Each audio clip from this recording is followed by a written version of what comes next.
तो चलिए आज एक बहुत ही मजेदार पारिवारिक कहानी सुनते हैं।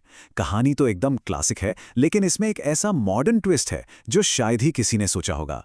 ये कहानी है एक ऐसी सास की जिसका सपना बड़ा ही अनोखा है।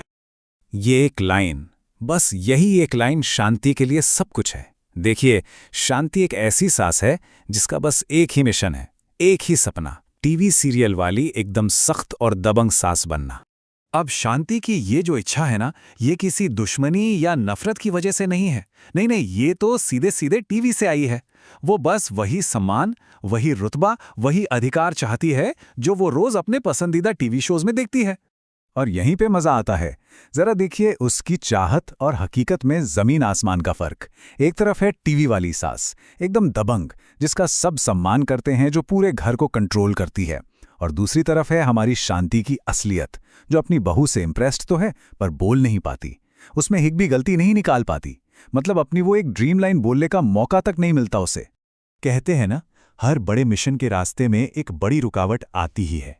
शांति के मिशन की रुकावट है उसकी बहू प्रीति।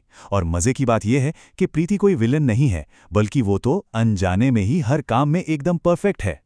मतलब प्रीति सिर्फ अच्छी नहीं है, वो तो सुपर बहू है। सबसे पहले उठना, बिना कहे मंदिर साफ कर देना, शानदार खाना बनाना, यहाँ तक कि साड़ी पर लगे जिद्दी से जिद्दी दाग भी घरेलू नुस्खों से हटा देती है। घर के कामों में तो माहिर है ही, बिजली का कटा हुआ तार तक जोड़ लेती है और ड्राइविंग और पार्किंग में भी एक्सपर्ट है। अब बताइए ऐसी बहू में कोई गलती कैसे निकाले? यही तो शांति की सबसे बड़ी मुश्किल है। तो बस यहीं से शुरू होता है शांति के मिशन का अगला पड़ाव।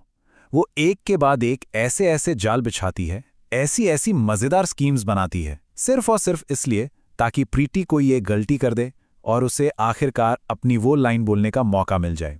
शांति ने पूरी तैयारी के साथ एक दो नहीं बल्कि 7 अलग अलग प्लान बनाए। देखिए, कामों की एक नामुमकिन सी लिस्ट दी, साड़ी पर जानबूझकर धाग लगाया, ऑफिस की जरूरी फाइल छिपा दी, कांच के बर्तनों का बैलेंसिंग एक्ट करवाया, यहां तक कि बिजली की लाइन काट दी और एक मुश्किल पार्किंग चैलेंज भी दिया। हर प्लान का मकसद सिर्फ एक था, प्रीति फेल हो और शांति को डांटने का मौका मिले। और नतीजा हमारे सामने है। शांति के सारे प्रयास 100% फेल और सफल डांट 0, बिल्कुल 0। प्रीति हर जाल को आसानी से पार कर लेती है, चाहे वो बेकिंग सोडा से दाग हटाना हो या फिर प्रेशर में भी गाड़ी को परफेक्टली पार करना हो। और यही इस कहानी का सबसे मजेदार हिस्सा है। शांति जितनी ज्यादा कोशिश करती है प्रीति को फेल करने की, प्रीति उतनी ही ज्यादा काबिल और परफेक्ट साबित होती जाती है। मतलब उसे सिर्फ घर साफ करने को कहा गया तो उसने छत तक साफ कर दी। हर बार शांति की उम्मीदों पर पानी फिर जाता है। तो अब कहानी में आता है असली ट्विस्ट। एक के बाद एक नाकाम कोशिशों से हारी हुई शांति आखिरकार अपना मिशन छोड़ देती है। और फिर वो राज खुलता है कि आखिर वो ये सब कर क्यों रही थी। वो जो आखिरी कोशिश थी ना पार्किंग वाली, उसके भी फेल हो जाने के बाद प्रीति अपनी सास को सोफे पर बहुत परेशान और निराश देखती है। वो पूछती है कि मां जी क्या हुआ?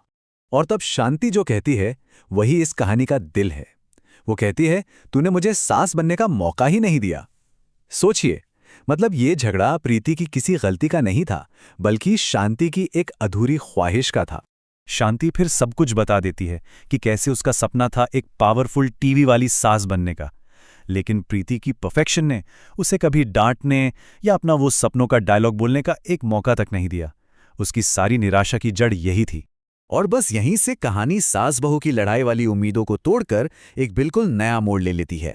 तो अब सवाल ये उठता है कि जब सच्चाई सामने आ ही गई तो आगे क्या हुआ होगा? देखिए, प्रीति को बुरा नहीं लगता, बिल्कुल नहीं। उल्टा वो एक कमाल का आइडिया देती है। वो कहती है कि छोटे बेटे की शादी करवा देते हैं, फिर हम दोनों मिलकर नई बहू के खिलाफ टीम बना लेंगे। प्रीति बताती है कि वो भी एक गेम खेलना चाहती हैं, लेकिन एक जेठानी बनकर। और बस इसी के साथ सास और बहू की ये अनोखी डील पक्की हो जाती है। शांति इस शर्त पर मान जाती है कि नई बहू को पहली डांट लगाने का मौका उसे ही मिलेगा। और उनकी ये योजना काम भी कर जाती है। छोटे बेटे की शादी होती है, नई बहू यानी देवरानी घर आती है और आते ही पहले ही दिन उससे गलती से खाना गिर जाता है। बस और क्या चाहिए था? शांति और प्रीति एक दूसरे को देखकर मुस्कुराती हैं और शांति को आखिरकार अपना आइकॉनिक डायलॉग बोलने का मौका मिल ही जाता है। तो ये कहानी एक बहुत ही पुराने जाने पहचाने स्टीरियोटाइप को लेती है और उसे एक सास बहू की मजेदार पार्टनरशिप में बदल देती है। ये सोचने पर मजबूर करती है कि वक्त के साथ पारिवारिक रिश्तों की कहानियां भी कितनी बदल रही हैं, है ना?